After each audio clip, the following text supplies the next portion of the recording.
Hi, I'm Monty Holcomb with the San Antonio Public Library. Welcome to Parman Cafe's digital presentation in honor of National Poetry Month.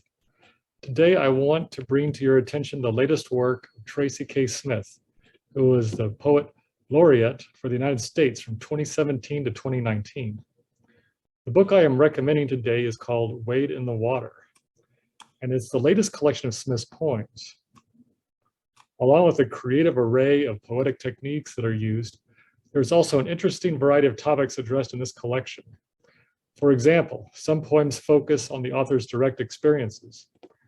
Other poems are concerned with the Civil War period, often focusing on the experience of African-American soldiers, with most of these poems deriving their material from the actual letters. Other poems address more recent situations, such as the poisoning of a community by the waste products of the DuPont Corporation. Regardless of the topic being addressed in the poem, a common reoccurring theme is injustice.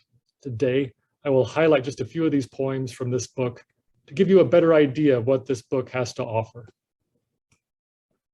So to begin, one particularly powerful poem in this collection is the poem titled, "The World is Your Beautiful Young Sister." This poem is powerful because it effectively presents disturbing images with its descriptions, such as the poem's final line, which reads, quote, "They plundered her youth, and moved on those awful, awful men, the ones whose wealth is a kind of filth." The poem is also disturbing because it also effectively describes how the family members of these men, including their wives, essentially condone their actions by their silence. In another poem titled Declaration, Smith very cleverly takes the Declaration of Independence and takes out key sentences from it. This poetic technique, called erasure poetry, in which an author takes existing text and creatively removes sections of it, is used very effectively by Smith in this case. It is effective because what remains allows Smith to cleverly make a statement on behalf of those who have been enslaved in the United States. Another poem titled Watershed is worth mentioning. This poem goes back and forth in the use of its poetic technique, all the while describing in graphic detail the horrible effects that DuPont's industrial chemicals are having on the health of the animals and the people in the land near the corporation's Washington Works factory. Another poem I would like to mention that personally caught my attention was Angels.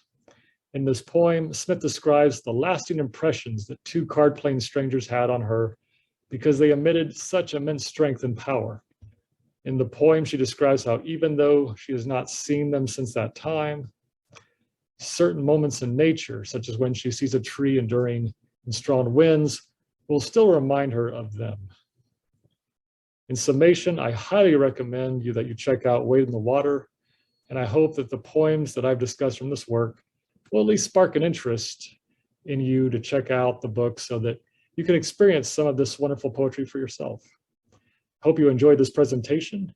For more information about our library, please visit mysapl.org or call 210-207-2500.